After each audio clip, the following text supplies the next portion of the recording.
आज 30 दिसंबर नागपुर महानगर पालिका के 10 जून में होने वाले चुनाव के लिए नामांकन दाखिल करने की अंतिम तिथि है। सुबह से ही नागपुर के अलग अलग रिटर्निंग अधिकारियों के कार्यालयों में उम्मीदवारों की भारी भीड़ देखने को मिल रही है। हालांकि चुनाव आयोग द्वारा तय समय सीमा का पालन करना उम्मीदवारों के लिए बेहद जरूरी है। इसी क्रम में नागपुर के लकड़गंज जोन क्रमांक 8 में राष्ट्रवादी कांग्रेस पार्टी शरद पवार गुट के उम्मीदवार दुनेश्वर पेठे ने आज अपने समर्थकों और कार्यकर्ताओं के साथ बड़े ही जोश और उत्साह के साथ नामांकन अर्ज दाखिल किया। नामांकन के दौरान लकड़गंज जोन परिसर में बड़ी संख्या में पार्टी कार्यकर्ता मौजूद रहे। ढोल नगाड़ों, नारेबाजी और झंडों के साथ कार्यकर्ताओं का उत्साह देखते ही बन रहा था। पूरा इलाका दुनेश्वर पेठे के समर्थन में गूंज उठा। इस मौके पर नागपुर समय की संवाददाता रिंकू पांतावने ने भी नागपुर शहर अध्यक्ष और उम्मीदवार दुनेश्वर पेठे से सीधी बातचीत की। उन्होंने नागपुर समय से कहा, लकड़गंज की जनता ने हमेशा विकास को प्राथमिकता दी है। मुझे पूरा विश्वास है कि इस बार भी जनता बदलाव और विकास के साथ खड़ी रहेगी। मैं सभी कार्यकर्ताओं का दिल से आभार व्यक्त करता हूँ।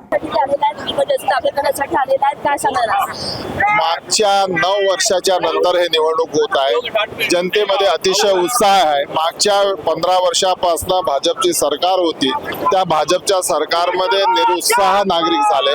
त्याच्यामुळे हा जो जमाव दिसतो, हे सगळे संख्या दिसते, हे त्याचं नेमकं कारण आहे की 4 वर्षापासून त्रस्त जे लोक आहेत त्यांना आता कुठेतरी न्याय मिळेल।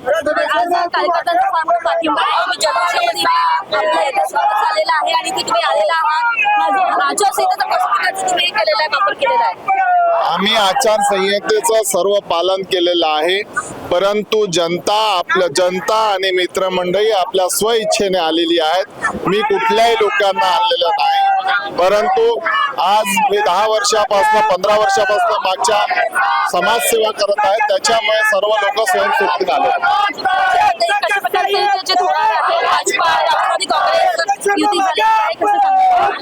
इथे आमची खरी लढाई भाजपा सोबत आणि काँग्रेस सोबत आहे। आम्हाला हे माहित आहे की आपण जे म्हणतो MIM वगैरे, MIM ला वंचितला आपण भाजपचा एजंट म्हणतो।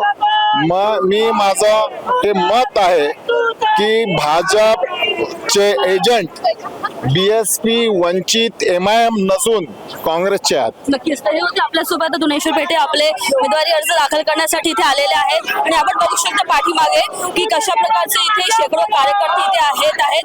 दुनेश्वर पेठे आहेत आणि त्यांनी आपल्याला सांगितलं आहे की कशा प्रकारचं इथे त्यांना कार्यकर्त्यांचा पाठिंबा मिळालेला आहे। आपण बघत आहात नागपूर समय कॅमेरा पर्सन उदय सोनेसह रिंकू पांतावने, नागपूर।